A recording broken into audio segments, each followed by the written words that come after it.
pessoal, tudo bem? Sejam muito bem-vindos a esse novo módulo no qual a gente vai fechar aí a parte de licitações.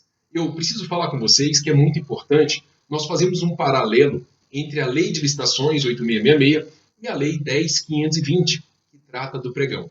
Por vezes, o examinador quer saber se você compreendeu o que muda de uma legislação para outra. Então, é isso que eu quero te fazer, te dar uma visão geral da 8666 e também da Lei do Pregão. Está preparado? Olha, uma primeira coisa que você tem que fazer é tirar aquele nó que tem na cabeça dizendo que licitações é difícil. É difícil? Não é difícil. Licitação é super tranquila.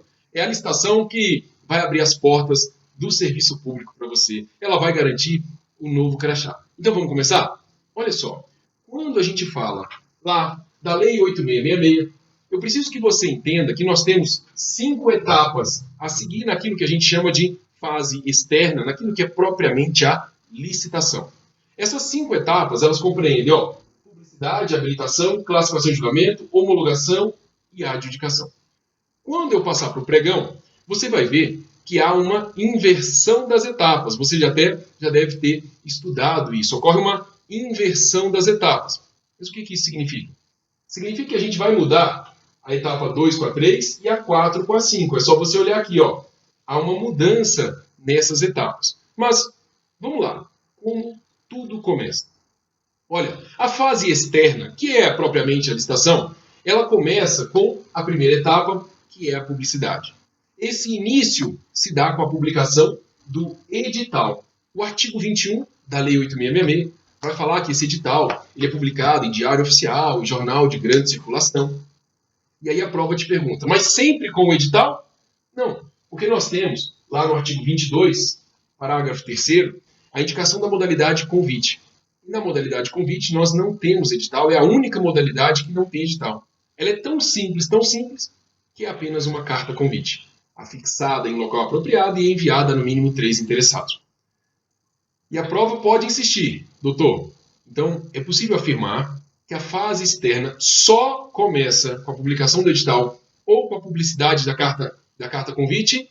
Não. Porque nós temos um outro mecanismo, que é a audiência pública, está prevista lá no artigo 39. São valores muito altos de licitações e a lei exige que obrigatoriamente está lá, até enfatizado, que seja feita essa audiência pública e é ela que dá início à fase externa.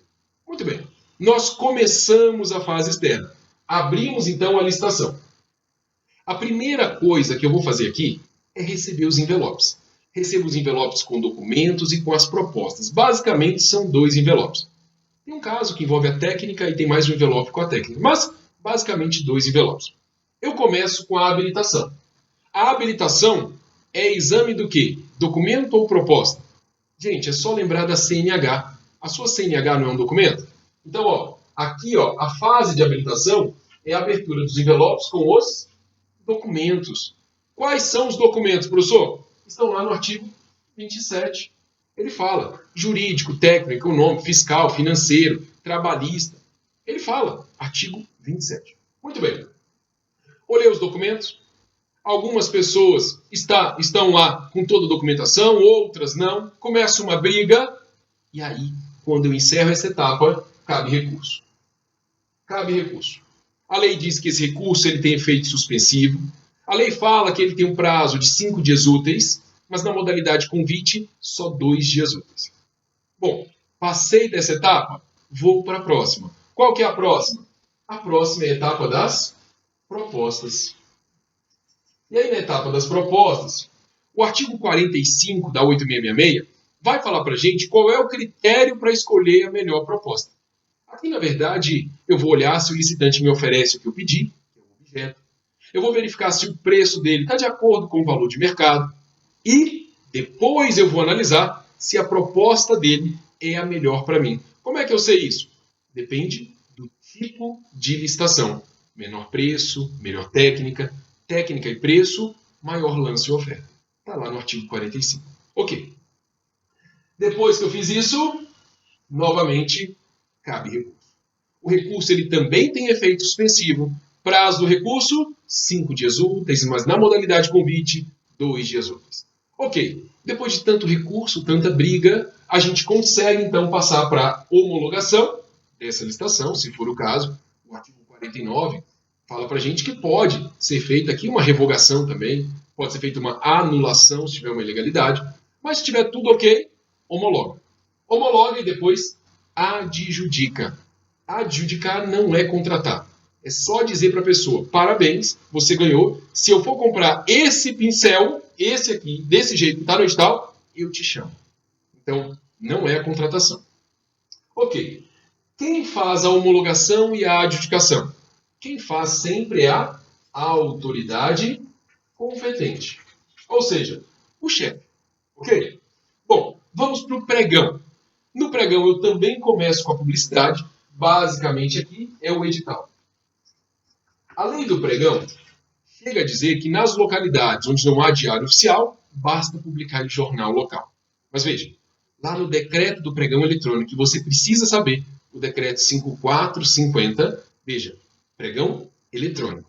Lá vai dizer, tem que publicar no diário oficial? Sim. E aonde mais? Na internet também. E aí ele traz valores. Eu tenho que guardar os valores? Tem que guardar. Lá fala assim, até 650 mil, só diário oficial e internet. Se for de 650 a 1 milhão e 300 mil, aí é diário oficial, internet e jornal local. Ah, não. É acima de 1 milhão e 300 mil. Aí ele diz diário oficial, internet e jornal, regional ou nacional. E aí tem uma peculiaridade, depois quando a gente passar para as questões, eu vou te mostrar, que é o sistema de registro de preços. Nesse caso, não importa o valor, sempre a publicidade é a maior possível. Diário oficial, internet e o jornal, regional ou nacional.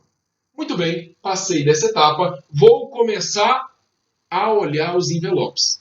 Qual envelope eu vou abrir primeiro? Gente, aqui nós invertemos. Nós já vamos abrir o envelope com as propostas. Já vamos abrir com as propostas. E aqui, qual é o critério para escolher a melhor proposta? Qual? Gente, sempre no pregão é o menor preço. Não existe outro critério. Será que a prova cobra isso? Eu vou te mostrar umas 10 questões só desse assunto. Só desse assunto. Qual é o critério? Menor preço, melhor técnica. Menor preço e técnica e preço. É somente menor preço. Não tem para onde fugir. Professor, mas para comprar muito barato, a administração pode acabar comprando porcaria, não pode? Olha, por conta disso, pensando nisso, nós temos aqui o menor preço, mas certo é que o edital ele vai estabelecer um padrão mínimo de qualidade e desempenho. O edital vai trazer padrões mínimos de qualidade e desempenho. Olha o que eu estou te falando. Ele traz padrões mínimos. Se você cumpre o mínimo, você entra na disputa. E qual que é o critério? É a qualidade? Não. É o preço. Menor preço. Muito bem. Você me traz um produto de uma qualidade excepcional. Posso avaliar essa qualidade no momento de escolher a empresa? Não pode, porque o nosso critério aqui no pregão sempre é menor preço.